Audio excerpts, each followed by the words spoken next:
Hello students, स्वागत है आपका लर्न केमिस्ट्री में। और आई होप बच्चे आप सब बहुत ही अच्छे होंगे और अपनी तैयारी में जुटे हुए होंगे। बोर्ड के एग्जाम की तैयारी बहुत अच्छी जा रही होगी आपकी। वीडियो के थंबनेल में आपने देख ही लिया होगा कि आज का हमारा जो टॉपिक है डिस्कशन का, वो हम कोई सब्जेक्ट टॉपिक डिस्कस नहीं करने जा रहे। हम बात करने जा रहे हैं कि टाइम मैनेजमेंट कैसे करेंगे आप अपने बोर्ड के एग्जाम में। क्यों ज़रूरत पड़ी इस वीडियो की, पहले मैं ये बात कर लेती हूँ आपसे।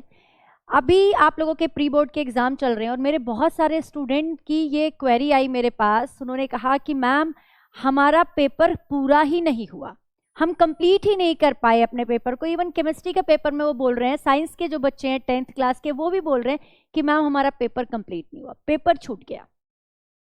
देखिए बेटा, अगर आपको टॉपिक नहीं आता है, आपको क्वेश्चन नहीं आता है और तब आप छोड़कर आ रहे हो, तो वो तो एक जेन्युइन रीज़न है कि हमारी पढ़ाई में कोई कमी है। तब तो हम पढ़ाई से रिलेटेड बात करेंगे कि आपको कैसे कैसे स्टेप से चलना चाहिए, वो एक सेपरेट टॉपिक है डिस्कशन का। लेकिन अगर आपको क्वेश्चन आता है और उसके बावजूद आप क्वेश्चन को छोड़कर आ रहे हो, किस वजह से छोड़कर आ रहे हो? क्योंकि आपको टाइम कम पड़ गया है पेपर के अंदर, आपको 3 घंटे कम लगे हैं।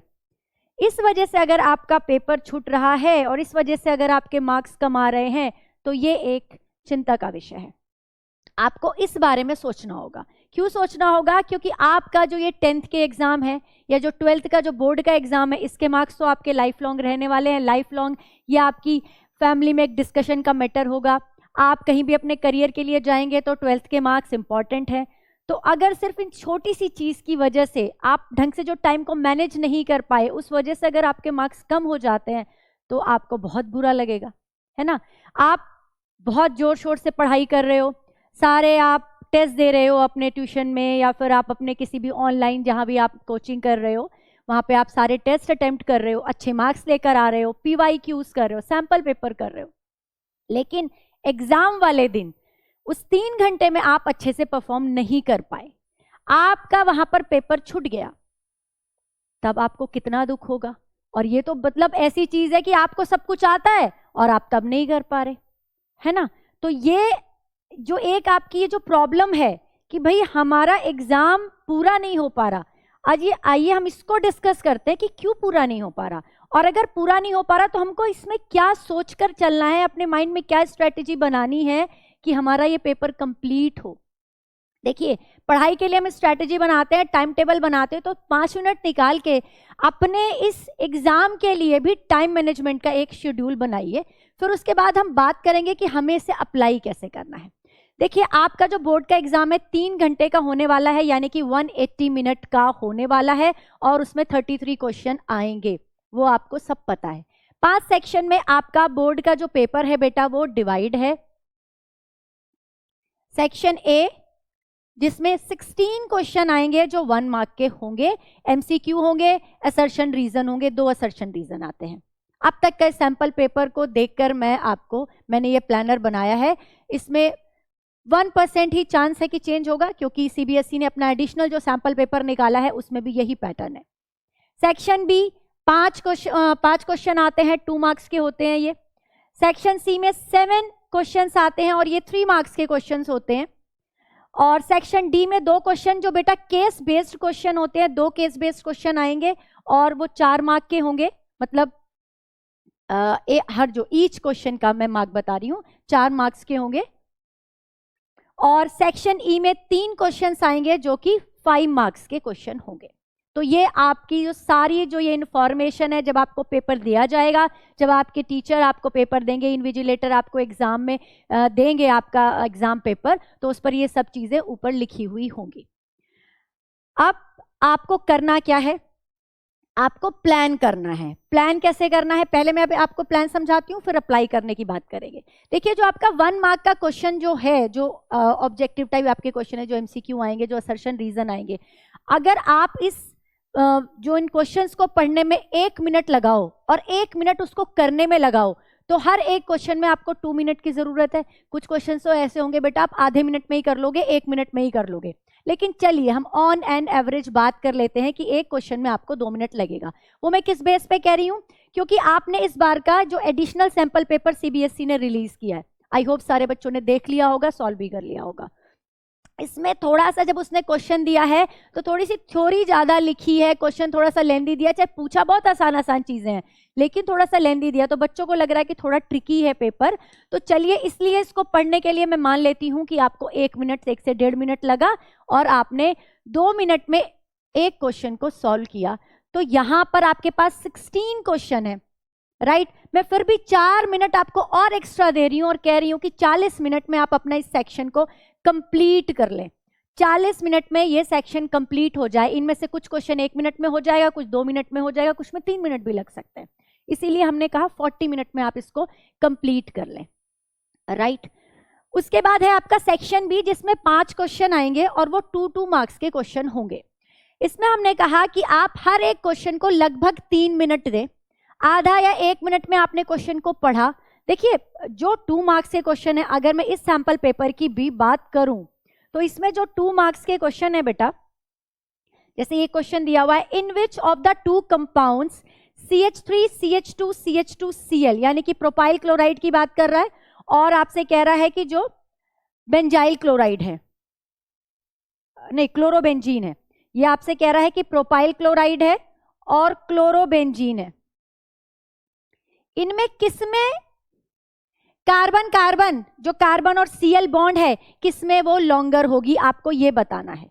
आपको पता है कि भाई यहां पर रिजोनेंस है, इसलिए यहां पर पार्शियल डबल बॉन्ड कैरेक्टर आ जाता है, तो ये बॉन्ड शॉर्ट होता है। कितनी जल्दी आपने क्वेश्चन को पढ़ लिया और 1 मिनट में इसका आंसर कर दिया। लेकिन फिर भी मैंने कहा कि आप 3 मिनट एक क्वेश्चन में लगाओ, क्योंकि एक दो क्वेश्चन यहाँ पर ऐसे भी होंगे जो न्यूमेरिकल टाइप होंगे, जिनमें आपको सॉल्व भी करना पड़ेगा। जैसे एक ग्राफ वाला क्वेश्चन आया था और सारे के सारे क्वेश्चन एक मैच द वर्ड है, कोई भी न्यूमेरिकल नहीं है, लेकिन जरूरी नहीं है, ऐसा पेपर जरूरी थोड़ी है कि इसकी कॉपी आएगी, न्यूमेरिकल भी आ सकता है वहां पे, तो थोड़ा सॉल्व करने में टाइम लगेगा, इसलिए मैंने कहा कि आप 3 मिनट लगा लें। अब सेक्शन सी की बात करते हैं। 15 मिनट यहां तक खत्म हो गए यहाँ पे, तो 40 + 15 की अगर मैं बात करूं, लगभग 55 मिनट आपने खत्म कर लिया। आपका 55 मिनट के अंदर पेपर कंप्लीट हो जाएगा, लेकिन फिर भी हम मान के चल रहे हैं 55 मिनट, यानी कि लगभग 1 घंटा आपका सेक्शन 2 में खत्म हो गया। सेक्शन 2 में आपका 1 घंटा लगभग खत्म हो गया, 1 आवर यहां पर खत्म हो चुका है। रिस्ट वॉच आपके पास होगी, नहीं तो मैम भी आपकी टाइम बताती रहती हैं, जो इन्विजिलेटर होते हैं, या फिर जो क्लॉक होती है वो रूम के अंदर होती है, आपको टाइम तो पता चल ही जाएगा। आगे है सेक्शन सी। सेक्शन सी में 7 क्वेश्चन हो गए हैं, 7 क्वेश्चन है, हर एक क्वेश्चन 3 मार्क का आएगा। तो मैंने कहा कि आप इसमें 5 मिनट लो बेटा। देखो, केमिस्ट्री के अंदर अगर मैं सिर्फ केमिस्ट्री की बात करूं तो अगर वो 7 क्वेश्चन जो हैं आपके, जो 3 मार्क्स के क्वेश्चन है, तो इनमें से 3-4 क्वेश्चन तो ऐसे होंगे बेटा जिसमें 1-1 मार्क के उसने 3 पार्ट में डिवाइड कर रखे हैं और 1 वर्ड आंसर होंगे, 1 वर्ड आंसर। आपको बहुत ज्यादा कुछ कहानी लिखनी नहीं होती साइंस के अंदर, है ना।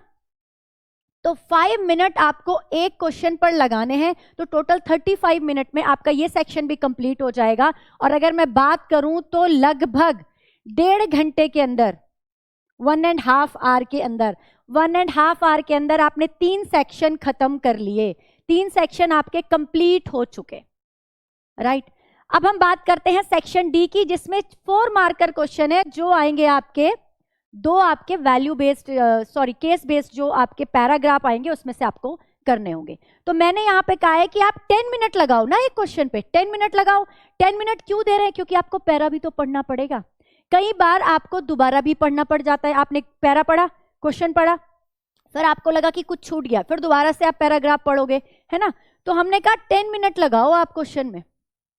5 मिनट में आपने पैराग्राफ पढ़ लिया, 5 मिनट मैंने बहुत ज्यादा बताया, 5 मिनट में तो आधा पेपर, पूरा पेपर ही पढ़ा जाता है, लेकिन आपने चलो 5 मिनट पैराग्राफ, 5 मिनट में आप क्वेश्चन अटेम्प्ट कर लोगे सब सॉल्व।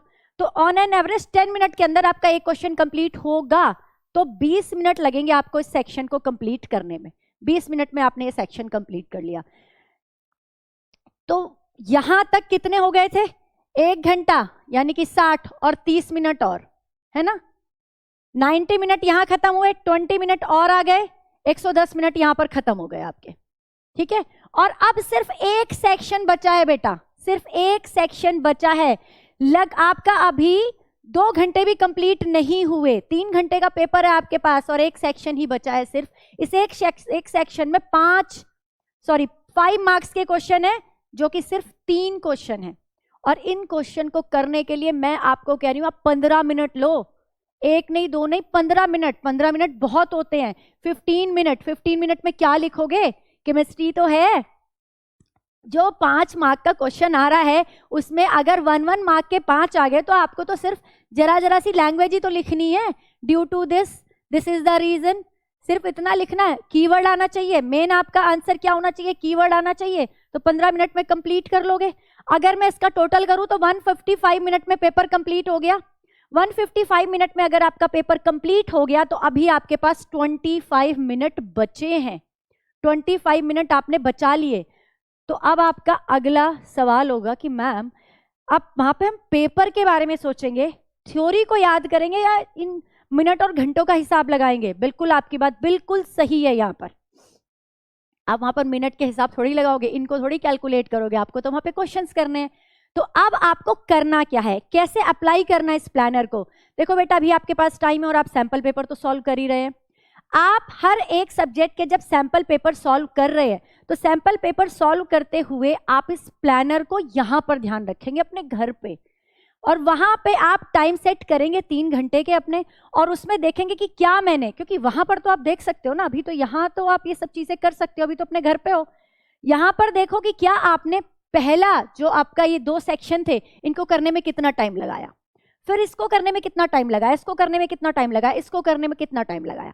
पहले सैंपल पेपर में आपने ये देखा, दूसरे में देखा, तीसरे में देखा, तीनों में कंपैरिजन किया, क्या आपके टाइमिंग में कुछ इंप्रूवमेंट हुआ है? अगर आप इस तरह से प्लान करके चलोगे तो बोर्ड में आपको सोचना ही नहीं पड़ेगा। वो हम कहते हैं ना कि जब हम किसी चीज को बार बार पढ़ते हैं तो हमारी सेकेंडरी मेमोरी पे शिफ्ट हो जाता है, हमें याद नहीं रखनी पड़ती वो चीज। जब हम साइकिल चलाते हैं तो बार बार थोड़ी देखते हैं कि हम पेडल कैसे मार रहे हैं, वो तो हम स्टार्टिंग में जब चलानी सीखी थी तब करते हैं, लेकिन अब जब हमें आ गई है तो नाउ वी आर कॉन्फिडेंट। तो इसी तरह जब आपने ये घर में प्रैक्टिस कर ली है तो बोर्ड के एग्जाम में वहां पे आपको ये नहीं सोचना, आपने बस फटाफट क्वेश्चन करते जाना है, और आपको फिर बाद में ठीक है सेक्शन 2 हो गया, सेक्शन हो गए आपके 2 कंप्लीट, तो एक बार देख लोगे कितना टाइम हो गया। फिर क्वेश्चन करने के बाद अपने दोस्तों को इशारे नहीं करने, मेरे इतने हो गए, मेरे उतने हो गए, मुझसे ये नहीं हुआ, मुझसे वो नहीं हुआ। आपको नहीं आता, आपको हेल्प चाहिए, 1 मार्कर क्वेश्चन है, 2 लाइन छोड़ दो, बाद में पूछ लेना दोस्त से, है ना, ठीक है। 2 लाइनें छोड़ दो, दोस्त को पहले ही कह के रखो कि भैया बाद के 5-10 मिनट में बात करेंगे, एक दूसरे से क्वेश्चन पूछेंगे, पहले ना तू मुझको डिस्टर्ब करना ना मैं तुझको डिस्टर्ब करूंगा, राइट। तो आप कहोगे मैम दोस्तों को बताना तो पड़ता ही है, और हमें क्या सारे ही क्वेश्चन आ रहे होंगे? बिल्कुल बिल्कुल दोस्तों को बताना पड़ता है भाई, दोस्ती तो सबसे ज्यादा जरूरी चीज है, दोस्ती थोड़ी छोड़ देंगे, बोर्ड के एग्जाम तो हर साल आते हैं, है ना। तो दोस्ती भी निभानी है, दोस्ती के लिए टाइम दे रही हूं। देखो ये बात के जो 25 मिनट हैं इनमें से 10 मिनट आप लगाएंगे अपने पेपर को रिवाइज करने में, जो लाइनें वाइनें खींचनी है, जहां पर कोई लेबलिंग छूट गई है, जो कीवर्ड है। सबसे ज्यादा मैं अपने जो वीडियोस है एक ही चीज पर फोकस करती हूँ, कीवर्ड्स।